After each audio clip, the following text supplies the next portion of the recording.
열심히 있는 사람들은, 교회를 더 사랑하는 사람들은 봉사하는 일을 하는 것이 교회에 오는 목적입니다.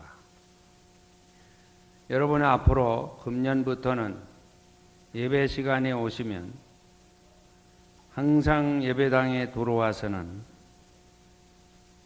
사람들과 대화를 하고 하는 이런 일보다 먼저 하나님께 기도하시기를 바랍니다. 여러분이 기도하는 동안에는 좋은 음악이 여러분을 도와줄 것입니다. 꼭 들어와서는 기도하세요. 동대문교회 성도들은 예배당에 들어와서 기도하는 그런 일이 좀 약합니다. 여러분이 기도를 하며 예배를 준비해야 합니다. 꼭 그 일을 지켜주세요. 그 다음에 인사 주고받으세요. 연세 많은 분들이 더욱 너무너무 오랜 정이 붙어서 만나면 너무너무 반가워서 그러는데, 그것도 하나님께 기도를 하고 예배를 마친 다음에 부담든지 입 맞추든지 그건 자유롭습니다. 그렇게 해주세요. 저기 보세요. 1998년 주여 오늘의 우리의 기도를 들으소서, 그렇게 되어 있어요. 여러분, 꼭 그렇게 해주시면 얼마나 하나님이 기뻐하시는 예배를 드릴 수 있을까요? 이 점을 유의해 주시기를 바랍니다. 둘째는, 여러분 예배당에 오시면 무조건 제일 앞줄에서부터 앉기 시작하세요. 고정석을 정하는 것은 그거는 좋지 않는 겁니다. 우리는 출석부가 없기 때문에 고정석이 필요 없습니다. 가장 훌륭한 출석부는 교회에서는 제일 앞에서부터 앉기 시작하는 겁니다. 그래 예배 시작되는데 안내위원들이 이리 앉으시오 저리 앉으시오 하고 다니는 거는 예배를 모독하는 결과가 되기 쉽습니다. 이 두 가지 점을 유의해서 즐겁고 그리고 은혜가 넘치는 그런 예배 생활하게 되기를 바랍니다. 기도하겠습니다. 자비하신 주님, 새로운 일꾼들이 임명을 받았습니다. 사람들이 요식이지만은 세월이 흐르며 그 진행되는 과정을 지켜보면 거기에 하나님의 섭리가 있음을 우리들은 경험하게 됩니다. 맡은 자에게 충성할 것을 구하시는 주님의 뜻이 충만하게 이루어지는 1998년이 되게 해 주시옵소서. 오늘 이 종이 주의 말씀을 증거하고자 합니다. 지난해 장기천 목사가 아니고 1998년에 동대문에 당신의 자녀들을 위하여 새롭게 세운 장기천 목사가 되게 해 주시옵소서. 그래서 말씀을 들을 때마다 사람의 목소리로 듣지 않게 하시고 사람의 목소리 가운데 하나님이 세미한 소리를 듣는 은혜로운 한 해가 되게 하옵소서. 그래서 이 정도 피곤치 않게 하시고 설교할 때마다 성신의 영감이 갑절로 역사해서 듣는 사람도 마음이 변화되게 해 주시옵소서. 예수님의 이름으로 기도합니다. 아멘. 미안합니다.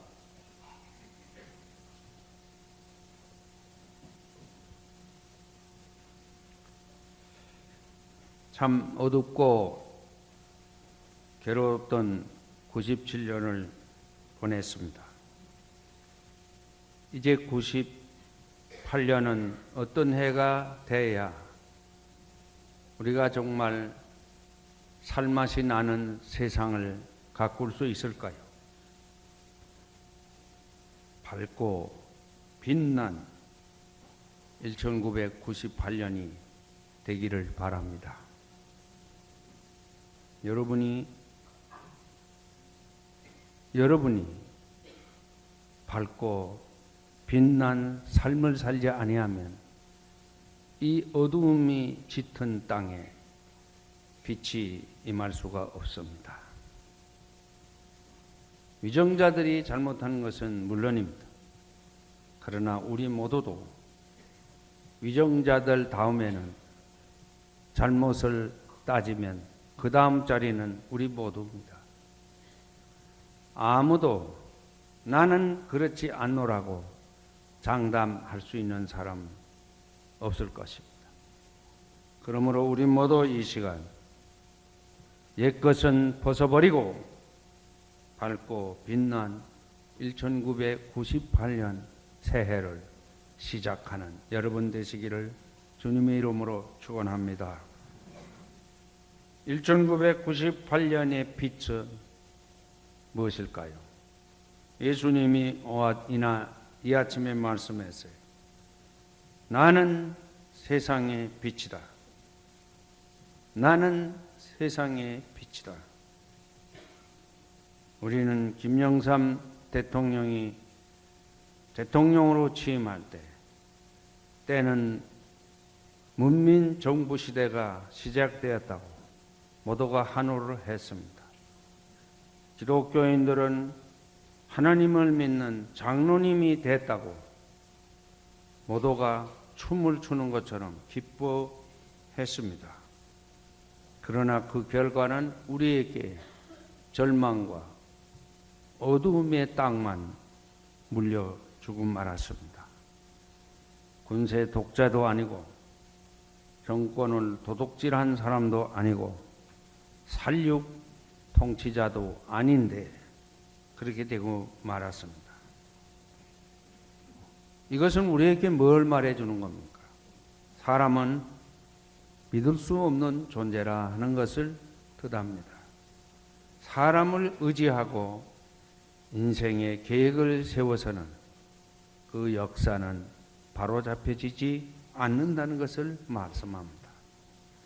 이제 우리에게는 주님만이, 예수만이 우리의 빛입니다. 믿으시기를 바랍니다. 여러분이 자기 자신을 비추어 보는 것, 다른 사람을 올바로 보는 것, 사태의 전말을 똑바로 살펴 알아내는 길은 예수라는 그 빛을 통하지 않으면 안 된다는 말씀입니다. 예수님은 말씀합니다. 나는 세상의 빛이다. 그러므로 나를 따르는 사람은 어둠에 다니지 않고 생명의 빛을 얻을 것이다. 할렐루야. 예수 따르는 것, 예수를 올바로 따르는 것, 나의 모든 욕심을 다 버리고 그분만을 따르는 것, 나의 자랑거리도 다 제쳐놓고 그분만을 따르는 그 길이 참된 의미에서 내가 생명의 빛을 누리는 길이다. 이런 믿음을 가지고 사는 1998년이 되기를 바랍니다. 요한복음서에서 말하는 예수는 어떤 분인가? 말씀이 육신을 입은 분이라 했는데 이 말은 하나님이 여러 모양으로 당신을 계시합니다. 자연을 통해서도 계시하시고 인간의 역사를 통해서도 당신을 계시합니다. 사람의 모습으로 하나님이 우리에게 다가오실 때에는 예수라 하는 것입니다. 예수라 하는 겁니다. 그 예수가 하시는 말씀이요, 말씀이 육신이 된 그 말씀이 그분이 하시는 말씀이요, 나는 세상의 빛이다. 그러므로 나를 따르는 사람은 어둠 속에 헤매이지 아니하고 생명의 빛을 얻는다. 그렇게 말씀한 것입니다. 노자의 말씀에도 도를 따라 살면, 말씀을 따라 살면, 진리를 따라 살면 귀신도 장난을, 요술을 부리지 못한다. 왜 그러냐? 도는, 말씀은 대낮이요 빛이기 때문이고, 귀신이라는 것은 깊은 밤에 활개치고 어두움의 세력이기 때문입니다. 어두움이 짙어갈 때에는 귀신이 등장합니다. 사람을 유혹하는 세력이 판을 친다 이 말이야. 귀신에게 홀리는 이해가 되지 말고, 유혹의 귀신에게 사로잡힌 1998년 되지 마시고 말씀에 굳게 서서 생명의 빛을 얻는 동대문 교회 성도 여러분 되시기를 바랍니다. 예언자 이사야는 말했습니다. 온 땅에 어두움이 짙었을 때에, 온 땅에 어두움이 짙었을 때에 구원의 빛이 너희에게 나타났다. 할렐루야! 온 땅이 어두움에 깔려 있을 때에, 덮여 있을 때에 구원의 빛이 너희에게 나타났다. 주님의 영광이 아침 해처럼 너희 위에 떠올랐다. 여러분은 이 세상 때문에 위축되지 마세요. 이 세상 때문에 같이 춤을 추지 마시고, 세상이 암담하면 암담할수록, 절망적이면 절망적일수록 구원의 빛이 너희에게 임하였다. 아침 햇살처럼 구원의 빛이 너희 위에 떠올랐다. 이런 믿음을 가지고 사시기를 바랍니다. 그러므로 예언자 이사야는 계속 말씀합니다. 일어나 빛을 비추어라. 일어나 빛을 비추어라. 이럴 때일수록 이 세상의 빛으로 태어난 동대문에 사랑하는 하나님의 자녀들, 일어나서 빛을 발하여야 합니다. 일어나서 빛을 비추어야 합니다. 이방 나라들이 너희의 빛을 보고 찾아오고, 모든 왕들이 떠오르는 너희 광명을 보고 너희에게로 올 것이다. 우리 모두 빛이 됩시다. 빛이 됩시다. 꺼져가는 심지도 끄지 아니하시는 주님, 작은 빛, 꺼져가는 빛과 같들을지라도 우리가 빛을 비출 때 주님이 우리 기름을 부어주시고 빛을 더 밝게 해 주실 줄로 믿습니다. 예언자 이사야가 이 말씀을 할 때 이스라엘의 사회적 상황은 어땠는지 아십니까? 겨우 70년 동안에 바벨론의 노예로 있다가 해방되어 고국에 돌아왔어. 해방은 되는데 와보니까 온 강토는 다 돌멩이로 가득 차고 수풀로 가득 차 농사도 지을 수 없는 땅으로 변해서 황폐해졌습니다. 그때는 농경문화 시대인데 농사 지을 수 없으면 죽는 겁니다. 거리에는 굶주리는 백성이 가득 널려있고 누워있고 쓰러져 있었습니다. 먹지 못한 사람은 기운이 없습니다. 허약한 백성들. 물론 그 당시에 온전한 정부라는 것도 조직되어 있지 않았고, 물론 정부가 없는데 군사력은 어디 있겠습니까? 그런 사방이 다 무너지고 다 구멍이 나고 어찌할 수가 없는 그런 절망적인 상황에 놓여있던 해방된 이스라엘을 향해 예언자 이사야를 통하여 하나님 말씀하는 겁니다. 이방의 모든 왕들도, 모든 이방의 백성들도 너희의 위에 들리오는 주님의 영광을 보고 너희의 그 빛을 보고 그들이 다 찾아올 것이다. 그러니 일어나서 빛을 발하라. 우리 모두 빛을 발합시다.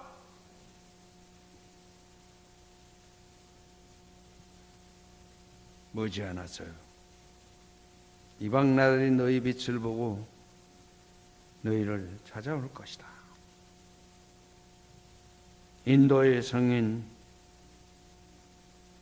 요가난다는 만일 인간이 영혼에 대한 책임을 다한다면 그 몸과 그 마음을 은총으로 가득 차게 할 수 있을 것이다. 여러분, 인도 사람은 우리와 비교할 수 없이 가난하고 추하고 정말 냄새나서 살 수 없는 곳입니다. 그런데 세계인 어느 누가 인도를 향해 춤을 뱉거나 비웃는 사람은 아무도 없습니다. 그 썩은 냄새 나는 곳을 계속 찾아가고 찾아갑니다. 왜 그런지 아십니까? 인도인의 혼이 있기 때문입니다. 인도인은 영혼은 살아있어 육체는 병들었고 육체는 뼈만 남아있어도 그 혼은 인도인의 혼으로 남아있다 이 말이야.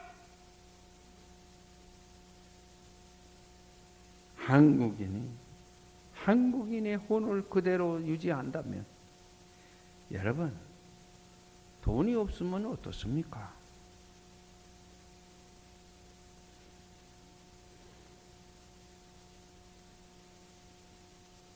이제 이 나라를 보기 싫다고 도저히 기대고 믿고 살 수가 없다고 등지고 돌아가던 사람들이 여러분이 영혼만 살아있다고 생각하면 그 영혼에 하나님의 영광의 빛이 드리워졌다고 생각하면 그들이 가던 길을 되돌아서서 다시 찾아오리라는 것이 성서의 말씀입니다. 빛을 비추어라. 우리가 얼굴에 광을 내라는 소린가? 머리기름을 더 바르라는 소린가? 아니지요. 사도 바울은 이 아침에 우리에게 말씀합니다. 에베소 5장 5절에서 여러분이 전에는 어둠이었으나 지금은 주 안에서 빛입니다. 여러분이 지난해에는 어둠이었으나 지금은 주 안에서 빛이라. 할렐루야. 여러분은 주 안에서 빛입니다. 빛입니다. 그러므로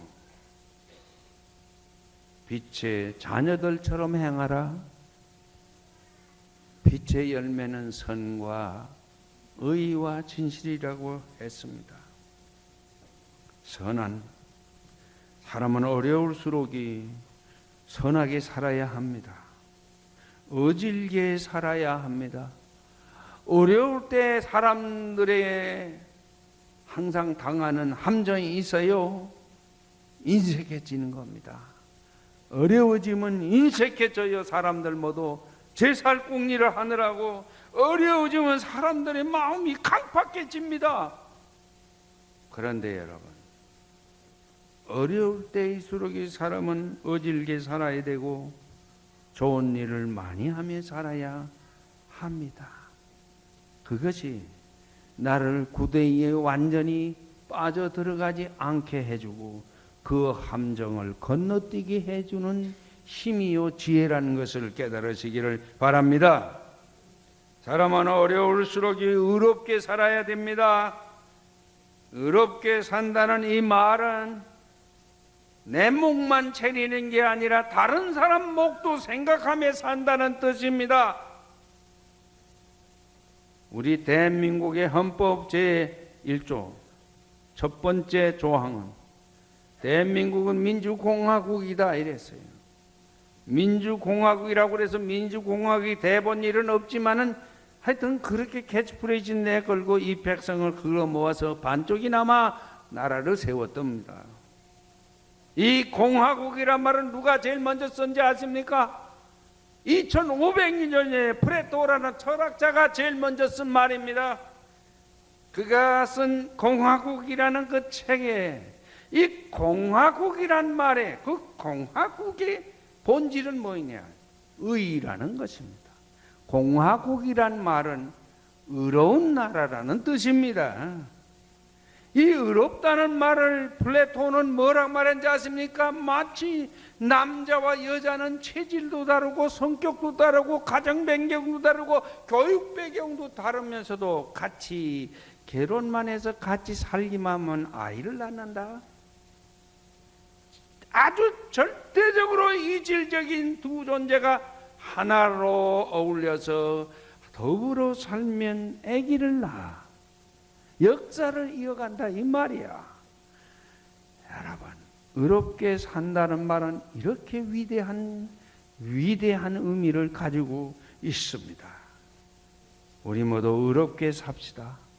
더불어 살아야 합니다. 서로 어울려서 살아야 합니다. 나만 살려고 하면 결국은 이 꼴이 된 겁니다.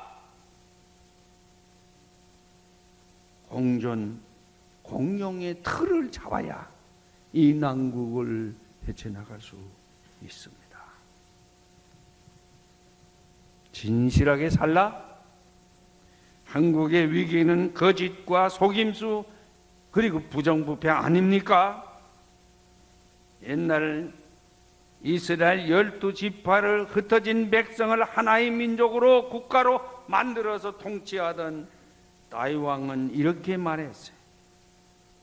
누가 하나님이 계신 곳에 살 수 있는가? 누가 하나님을 모시고 살 수 있는가? 깨끗한 삶을 사는 사람에게 하나님이 계신 곳에 살 수 있다. 정의를 실천하는 사람들의 나라, 그 세계가 하나님 계신 곳이다. 마음으로 진실을 말하는 사람들이 모여 사는 곳, 그게 하나님이 계신 곳이다. 이웃을 해코자 하지 않는 사람들이 모여서 사는 곳이 하나님이 계신 곳이다. 친구를 모해하지 않는 사람들이 모인 곳이 하나님이 계신 곳이다. 맹세한 것은 내게 해로울지라도 바꾸지 않는 사람들이 사는 곳, 그게 하나님이 사는 곳이다. 출세와 성공한 사람은 부러워하지 않고 하나님을 두려워하며 사는 사람들이 사는 그곳이 하나님이 계신 곳이라고 했습니다. 여러분이 만일 이렇게만 살아간다면 구원의 빛이 여러분 위에 머물러 떠나지 않게 되리라고 믿습니다. 그때 이방 사람들이 여러분을 찾아오고 떠나갔던 사람들이 여러분을 찾아와서 우리는 그들의 젖꼭지를 빨며 우리는 애국인들의 젖꼭지를 빨며 살아갈 수가 있다 이 말이요. 이 성경의 가르침이야. 동대문교회 성도 여러분, 모두 빛의 자녀들처럼 선하고 의롭고 진실하게 사는 1998년이 되기를 바랍니다. 동대문교회 성도들이, 동대문교회는 사회적인 관심은 강한데 영성이 모자라다 얘기합니다. 영성이란 게 뭡니까? 여러분, 영성이라는 게 뭡니까?